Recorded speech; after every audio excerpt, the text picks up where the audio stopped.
नमस्कार। चलिए आज एक बहुत ही दिलचस्प सवाल पर सोचते हैं। जरा कल्पना कीजिए, क्या होगा अगर जादू सिर्फ किस्से कहानियों की बात न रहकर हमारी लैब्स में, हमारी प्रयोगशालाओं में एक सच्चाई बन जाए। तो सोचिए, अगर जादू को मापा जा सकता है, उसके नियम लिखे जा सकते हैं, तो फिर क्या होगा? हमारी ये दुनिया जिसे हम जानते हैं, हमारा सच, सब कुछ कैसे बदल जाएगा? चलिए आज इसी की गहराई में उतरते हैं। तो सबसे पहली बात, आखिर होगा क्या जब जादू सिर्फ कल्पना से निकलकर एक असली विज्ञान बन जाएगा? और यहीं पर सब कुछ बदल जाएगा। जादू अब कोई अंधविश्वास या वहम नहीं रहेगा। नहीं, अब वो एक ऐसी ताकत बन जाएगा जिसे हम बाकायदा माप सकते हैं। पुरानी लोक कथाओं और कहानियों की जगह कौन लेगा? Scientific research papers.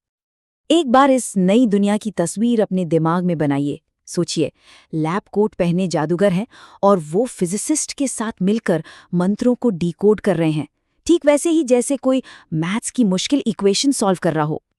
ठीक है, तो सवाल ये है कि ये नया विज्ञान आखिर काम कैसे करेगा? चलिए असलियत के इन नए नियमों को थोड़ा समझते हैं।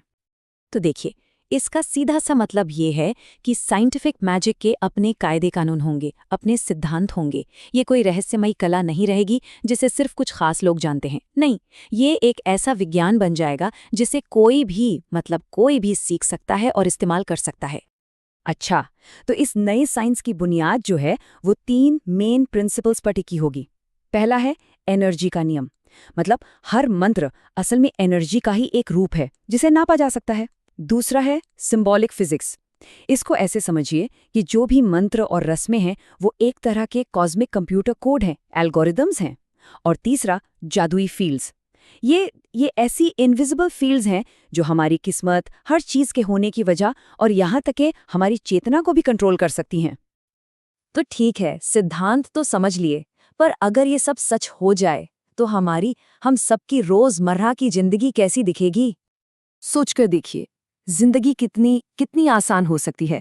सुबह की चाय बनानी है, बस एक छोटा सा मंत्र पढ़ा और आग जल गई। बच्चों को खेलते हुए छोटी मोटी खरोच आ गई, फिक्र नहीं, एक पल में ठीक। या फिर सोचिए, किराने का सामान सीधा दुकान से घर टेलीपोर्ट हो गया। सब कुछ मुमकिन हो जाएगा। और इसका असर सिर्फ हमारे घरों तक ही सीमित नहीं रहेगा। एजुकेशन जैसी बुनियादी चीजों पर भी इसका गहरा असर पड़ेगा। स्कूलों में बच्चों को मैथ्स, बायोलॉजी के साथ साथ अब स्पेल क्राफ्ट यानी मंत्र विद्या भी सिखाई जाएगी। और ये कोई ऑप्शनल सब्जेक्ट नहीं बल्कि एक मेन सब्जेक्ट बन जाएगा। लेकिन यहाँ एक बहुत बड़ा सवाल भी खड़ा होता है। अगर हमने जादू को पूरी तरह से समझ लिया, उसे डिकोड कर लिया, तो क्या उसका वो जादू ही खत्म नहीं हो जाएगा? क्या वो बस साइंस की किताब का एक और बोरिंग चैप्टर बनकर रह जाएगा?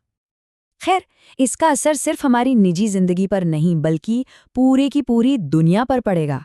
और ये जो बदलाव होंगे ना, ये हमेशा अच्छे हों ऐसा जरूरी नहीं है। हमारी दुनिया की बुनियादी हिल जाएगी सचमुच। मेडिकल साइंस की जगह ले लेंगे जादुई इलाज। फॉसिल फ्यूल्स, पेट्रोल डीजल की जगह मंत्रों से पैदा होने वाली पावर ले लेगी। और जो सबसे खतरनाक बात है वो ये कि सेनाएं अब गोलियों और मिसाइलों की जगह बेहद विनाशकारी जादू का इस्तेमाल करेंगी।